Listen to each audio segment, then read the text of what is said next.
सभी गणमान्य पदाधिकारीगण और आज ये जो तेलंगाना पावर एसोसिएशन का डायरी विमोचन का कार्यक्रम है उसकी पहले तो सर्वप्रथम सबको शुभकामनाएं देता हूँ।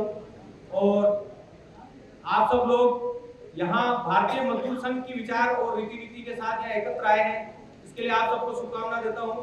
अखिल भारतीय अध्यक्ष होने के नाते मैं आपसे निवेदन करना चाहता हूँ कि अखिल भारतीय विद्युत मजदूर महासंघ पूरे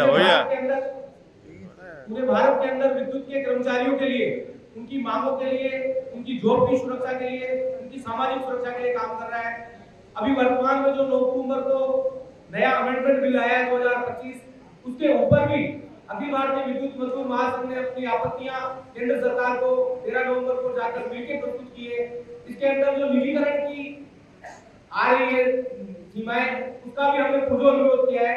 तो अखिल भारतीय विद्युत मजदूर महासंघ का यही कहना है कि बिजली का जो सेक्टर है वो सेवा का सेक्टर है, इसको राज्य और केंद्र की सरकारों को स्टेट संगठित क्षेत्र में स्टेट पीयूसीज में चलाना चाहिए, ताकि लोक कल्याणकारी राज्य जो है उसकी अवधारणा के तहत देश की जो जनता है, राज्य की जो जनता है, उसको समय से बिजली सही आपूर्ति हो सके और संगठित क्षेत्र में ये रोजगार सुरक्षित रहे। इसके लिए भारतीय मजदूर संघ काम कर रहा है। और जो भी नया बिल आया है उसमें जो कमियां है, उसमें जो निजीकरण की धारा जोड़ी जा रही है सेक्शन 14 के तहत, उसका भी भारतीय मजदूर अखिल भारतीय विद्युत मजदूर महासंघ जो विरोध करता है। और हमारी ये मांग है कि जो ये निजीकरण की जो ये मांग इसमें जोड़ी गई है, इन सबको वापस लिया जाए और 2025 जो बिल प्रस्तुत किया गया है, अभी डिस्कशन के दौर में है, उसमें हमारे द्वारा जो सुझाव दिए गए अखिल भारतीय के द्वारा उनको समावेश किया जाए और कर्मचारियों के हितों को सुनिश्चित किया है। మన జెండా కార్యక్రమాన్ని నాగర్ కర్నూలులో ఉన్నటువంటి కార్యకర్తల యొక్క కృషి ఫలితంగా ఈరోజు చాలా వైభవంగా జెండా కార్యక్రమాన్ని నిర్వహించుకోవడం జరిగింది. రాష్ట్ర నలుమూలల నుండి వందలాది మంది కార్యకర్తలు, పవర్ ఎంప్లాయీస్ యొక్క ఉద్యోగులు ఈ సమావేశంలో పాల్గొనడం కోసం వచ్చినటువంటి వాళ్ళందరికీ కూడా పేరు పేరున వారికి కృతజ్ఞతలు, అభినందనలు తెలియజేస్తా ఉన్నాను.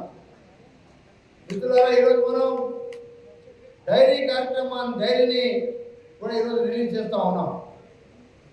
ఈ సందర్భంగా మనం అనేక సంవత్సరాలుగా పనిచేసినటువంటి ఉద్యోగులుగా పవర్ సెక్టర్లో సమస్యలు ఏవైతున్నాయో అనేక సంవత్సరాలుగా అపరిష్కృతంగా మిగిలిన సమస్యలపైన చర్చించదలుచుకున్నాం. ముఖ్యంగా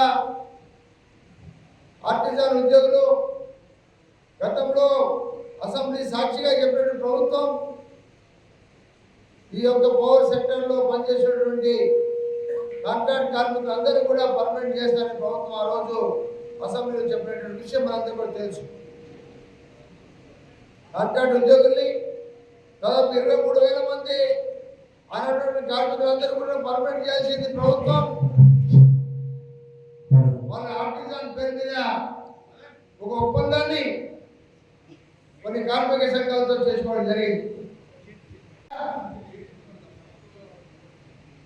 ఆర్టిజాన్ కార్మికులకి ఆర్టిజాన్ పేరు మీద ఎవరైతే పర్మనెంట్ చేయడం జరిగిందో వీళ్ళందరూ కూడా ఈరోజు పర్మనెంట్ అయ్యామంటే గవర్నమెంట్ యొక్క లెక్కల ప్రకారం పర్మనెంట్ అయ్యా ఉంటారు. కానీ ఈ రోజున సమాన పనికి సమాన వేతనం కానీ లేక గతంలో మాదిరికైతే వేకెన్సీస్ ఏవైతే ఉన్నాయో ఆ వేకెన్సీస్ అనుగుణంగా వాళ్ళు పర్మనెంట్ చేయడం కానీ చేయకుండా ఈ రోజున ఆర్టిజాన్ పేరుతోటి యాజమాన్యం పనిచేసుకోవడం జరుగుతూ ఉంది. దీన్ని మనం గట్టిగా వ్యతిరేకిస్తూ ఉన్నాం. అన్ని కార్మిక సంఘాలు మోసం చేయడం జరిగింది. పర్మనెంట్ అని చెప్పి ఈ ఆర్టిజాన్ అనేటువంటి ఇవ్వడం జరిగింది. వచ్చేటువంటి జీతం వేస్తున్నది ఈ రోజున చూస్తూ ఉన్నాం. అదే ఆర్టిజాన్ పేరు మీదనే రిటైర్మెంట్ పరిస్థితి ఈరోజు మన కళ్ళ ముందు కనబడతా ఉన్నది. దీనికి వ్యతిరేకంగా మనం పోరాటం చేయాలి. అవసరమైతే కోర్టుకు వెళ్ళాలని తెలంగాణ రాష్ట్ర పవర్ ఎంప్లాయీస్ యూనియన్ ఈ సందర్భంగా మనం నిర్ణయం చేస్తా ఉన్నాం. గట్టిగా ఈ వ్యతిరేకంగా మనం పోరాటం చేయాలి. గతంలో అన్యాయం జరిగింది, అన్యాయం దూరం చేయడం కోసం మనం అవసరమైతే కోర్టు ద్వారా డైరెక్షన్ తీసుకురావాలని ప్రయత్నం చేస్తా ఉన్నాం. జీపీఎఫ్ పద్ధతిలో తీసుకురావడం జరిగింది.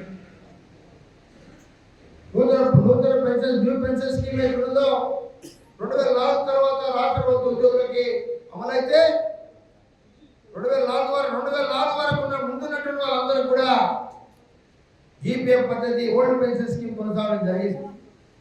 కానీ పవర్ ఎంప్లాయీస్ కి 2019 వరకే దీన్ని అమలు చేయడం జరుగుతూ ఉన్నది. 2019 తర్వాత జీపీఎఫ్ తేవడం అనేటువంటిది ఇది తప్పు. యావత్ భారతదేశంలో కూడా అన్ని ఉద్యోగులకి 2004 వరకు అంటే ముందు ఓల్డ్ పెన్షన్, 2004 తర్వాత న్యూ పెన్షన్ అనేటువంటి రావడం జరిగింది.